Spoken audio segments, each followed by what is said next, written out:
Di dalam sejarah bangsa-bangsa terdahulu, ada satu kaum yang kekuatannya begitu dahsyat hingga membuat manusia pada zamannya kagum. Namun di balik kekuatan itu, mereka justru runtuh bukan karena musuh, tetapi karena kesombongan mereka sendiri. Inilah kisah kaum Ad dan Nabi Hud. Selamat datang di Lembah Cahaya TV, tempat kita menyelami kisah para nabi dan umat masa lalu sebagai pelajaran bagi hati dan iman kita. Semoga kisah ini membawa ketenangan dan menjadi pengingat bagi kita semua. Kaum Ad tinggal di wilayah luas bernama Al-Ahqaf. Lembah berpasir antara Yaman dan Oman. Hamparan pasir Al-Ahqaf terbentang sejauh mata memandang. Angin berhembus lembut melewati bukit-bukit pasir, seolah menjadi saksi bisu kejayaan kaum Ad yang hidup makmur di negeri itu. Bangsa ini memiliki tubuh tinggi dan kekuatan fisik yang luar biasa, melebihi umat tumit lain pada masa itu. Mereka dikenal sebagai kaum perkasa yang tidak mudah dikalahkan. Dengan kemampuan yang Allah berikan, mereka membangun bangunan tinggi, seolah ingin menandingi langit dan menunjukkan kehebatan mereka kepada dunia. Bangunan mereka berdiri seperti benteng raksasa dengan pilar-pilar lebar yang menjulang. Setiap struktur tampak seolah dibuat bukan oleh tangan manusia biasa, tetapi oleh kaum yang memiliki kekuatan luar biasa. Namun kemakmuran itu membuat hati mereka mengeras. Mereka lupa kepada Allah yang memberi kekuatan dan malah bangga berlebihan hingga merasa tidak ada yang lebih kuat dari mereka. Kaum Ad menciptakan berbagai patung dan berhala, lalu menyembahnya sebagai tuhan-tuhan selain Allah.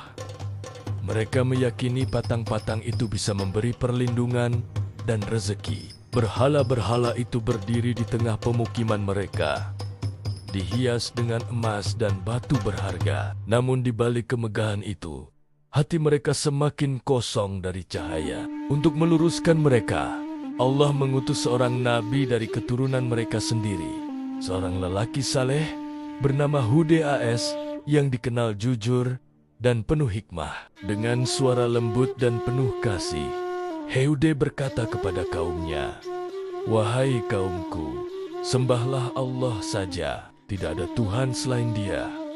Hud mengajak mereka kembali kepada tauhid tanpa meminta imbalan apapun. Sebagian kaum Ad menjawab dengan sinis. Mereka berkata, Hud hanya ingin mengambil kedudukan dan merusak ajaran nenek moyang mereka. Penolakan itu hanya awal dari penentangan yang lebih besar. Hud memandang kaumnya dengan mata penuh iba. Meski mereka menertawakan dan menghina, ia tahu bahwa tugasnya adalah terus mengingatkan tanpa lelah. Mereka berkata, "Wahai Hud, engkau telah terkena sihir. Engkau berbicara tentang azab dan hari kebangkitan. Ini semua hanyalah omongan orang yang kehilangan akal." Hud tidak marah. Ia menjelaskan bahwa dirinya hanya menyampaikan amanah dari Allah. Ia mengingatkan bahwa semua nikmat, kekuatan, dan kejayaan yang kaum itu banggakan adalah pemberian dari Tuhan.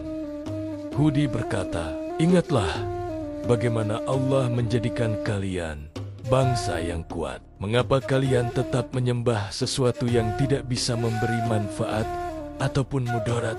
Namun mereka tetap berkata, "Siapa yang lebih kuat daripada kami?" Mereka mengira kekuatan fisik dan kemegahan bangunan sebagai bukti bahwa mereka tak terjamah oleh azab. Dan kesombongan itulah yang menutup mata hati mereka dari kebenaran.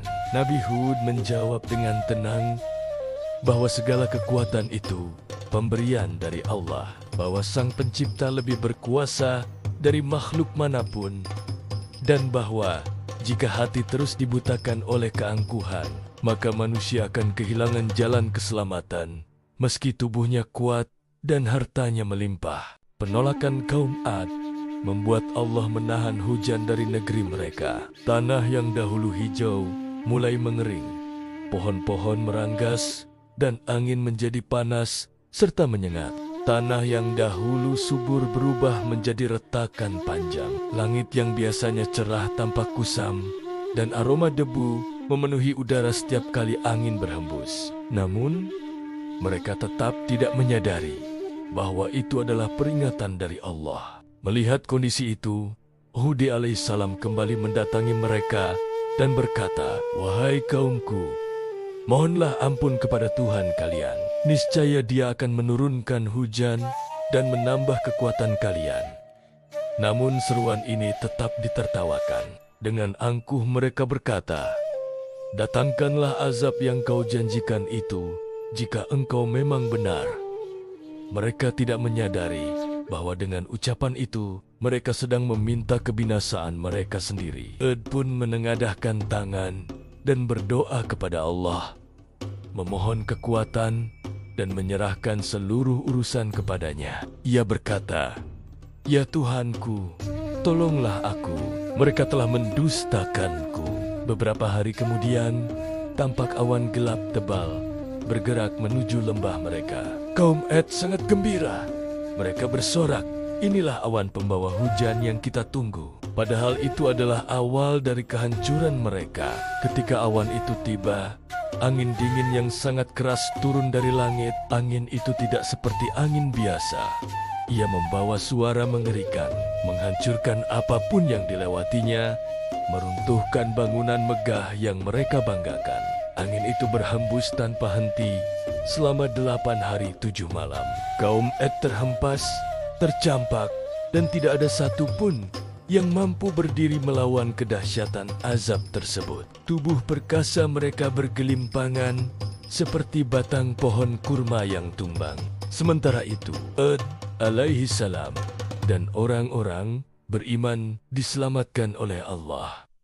Mereka berada di suatu tempat yang aman, jauh dari terjangan angin, dan menyaksikan bagaimana Allah menepati janjinya kepada hambanya yang taat. Ketika badai itu berakhir, negeri Ade berubah menjadi puing-puing sunyi. Tidak ada suara kehidupan, tidak ada bangunan megah yang tersisa. Hanya tanah kosong yang menjadi saksi kehancuran sebuah bangsa yang dahulu begitu kuat. Nabi Hud dan para pengikutnya kemudian meninggalkan wilayah itu dan hidup damai di tempat lain. Kisah kaum Ad menjadi peringatan bagi kita bahwa kekuatan, harta, dan kemegahan tidak akan berarti tanpa iman dan ketaatan kepada Allah. Semoga kita tidak termasuk orang-orang yang sombong, dan semoga Allah menjaga hati kita agar selalu kembali kepadanya. Terima kasih telah menonton Lembah Cahaya TV. Sampai bertemu di kisah berikutnya. Semoga Allah memberkahi kita semua.